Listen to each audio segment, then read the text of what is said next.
Every 5 seconds, a child dies of hunger.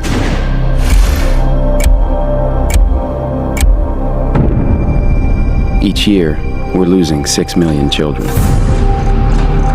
That's more than the population of Manhattan and Paris combined.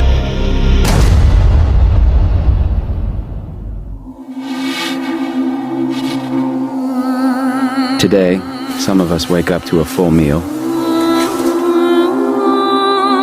while others wake up to nothing. We may live in different worlds, but we share the same planet. And what affects some of us now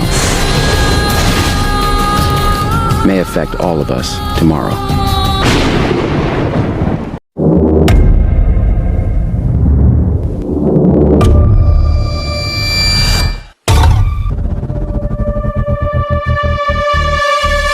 The World Food Programme says the economic impact of the pandemic could double the number of people facing acute hunger around the world. Millions of people will go hungry this year as the impact of nationwide shutdowns and risks before the pandemic. The United Nations says the war in Ukraine could worsen a global food crisis, leading to mass hunger and famine lasting for years.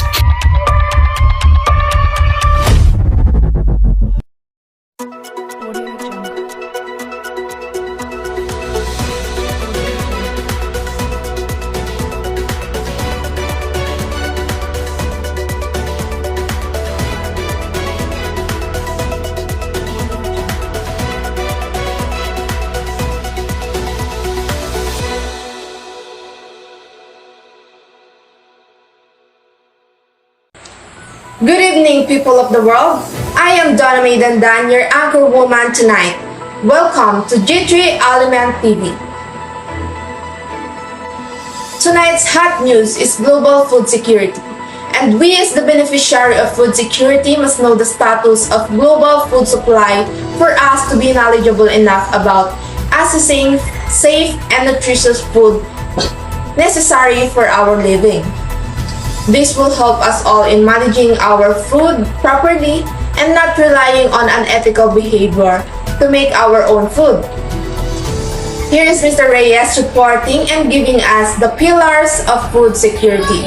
Mr. Reyes?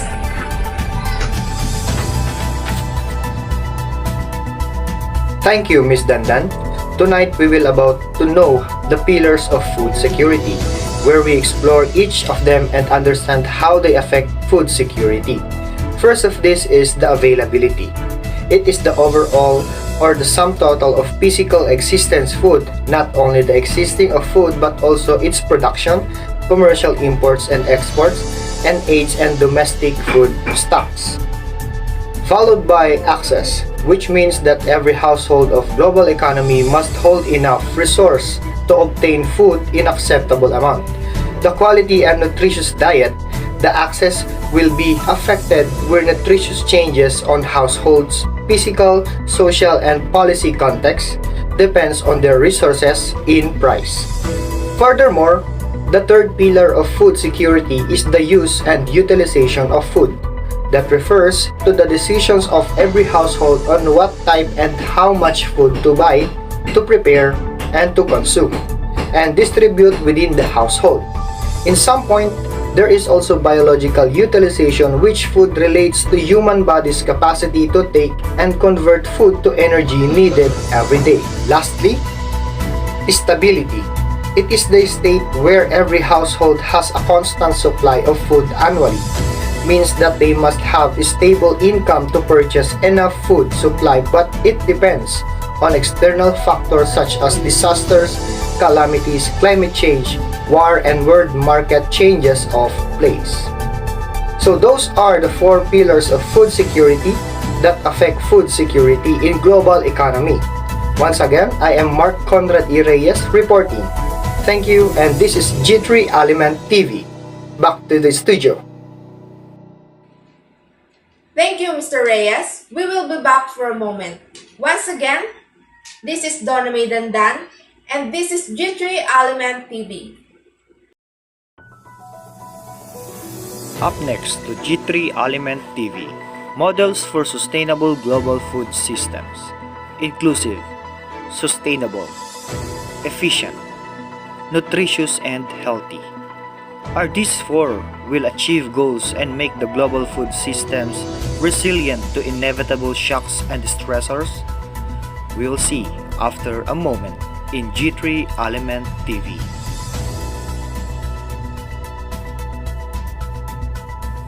Good evening, ladies and gentlemen. Tonight we will be having a trivia about the consequences of food security. Did you know that there are 3 consequences of food security? If not, open your eyes and lend your ears to listen. Social disorder, health issues, and low economic productivity further leads to poverty are the 3 consequences of food security. Social disorder. Food shortage or inflationary food prices are causes of social unrest in most countries. Social unrest can be disruptive to the country's economic and political stability. Health issues. Malnutrition is associated with a triple burden on families. On hand are malnourished and stunted children but with obese parents. Poor dietary quality among adults leads to serious diseases such as diabetes and hypertension. Hunger can also cause psycho-emotional distress. Low economic productivity further leads to poverty. Malnourishment leads to a low mental eagerness and poor physical stamina. This will also lead to poor performance at school and work. This undermines the individual's potential and opportunity to move up the economic ladder. Make sure that you're all aware of these consequences, or else you will stay ignorant about food security. Thank you for listening.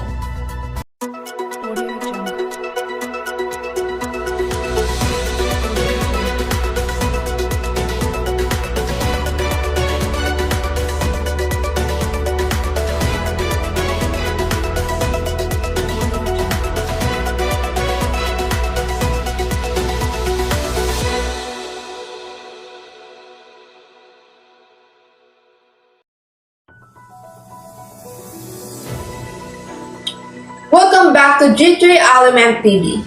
This time we will know the models for sustainable global food systems. And here is Mr. Reyes to inform you about this. Mr. Reyes? Thank you, Ms. Dandan. Now let us understand the models for sustainable global food system that can make global food system resilient to inevitable shocks and stressors that transforms global food system and factors that brings progress about United Nations multiple sustainable development goals. So here we have 4 aspirations. The first one is inclusive, which shows that all actors and subordinates in global food systems, including smallholder, farmers, women, youth and consumers, and most especially those people who are most vulnerable to the development, must go and consulted on the different issues and be part of formulating solutions and policies. The second one is sustainable. This means that solutions and policies must address the short and long-term issues while minimizing the negative environmental impact, conserving the scarce natural resources, and strengthening the resilience against future shocks and stresses. Followed by efficient, that discusses the whole food value chain or resourcing of raw materials, production, distribution, and retailing should provide adequate quantities of food for global needs while minimizing loss and waste. And lastly, the nutritious and healthy. This will provide and promote the consumption of several nutritious and healthy food for a healthy diet while convincing consumers to understand the environmental impact of dietary resources. These are the models for sustainable global food system. And once again, this is Mark Conrad E. Reyes reporting here in G3 Element TV. Back to you, Ms. Dandan. Thank you, Mr. Reyes. And now, let us listen to the global responses to food security. There are different ways on how the global communities and societies respond to the threat of food scarcity. To be able to address this, here are some recommendations from World Food Summit. Global and state level must renew their commitment to reducing poverty by dedicating sufficient resources for job creation, skill formation, social safety, and ensuring good governance. All countries must allocate more resources for agricultural research and development and to share the findings of research at the institutional and private level. Global collaborations to carry out healthcare reforms to improve absorption. Another response to food security from Global Food Corporation stated that early agreement on global warming, environmental sustainability and climate change, universal policy framework for corporate farming to restrain land grabbing, ban on the cultivation of crops for biofuels on lands already used for food production. That's all for tonight's news. Once again, I am Donna May Dandan, your anchor woman for tonight, together with my news reporter, Mr. Mark Conrad Reyes, reporting here in G3 Element TV. Thank you for listening. Good night.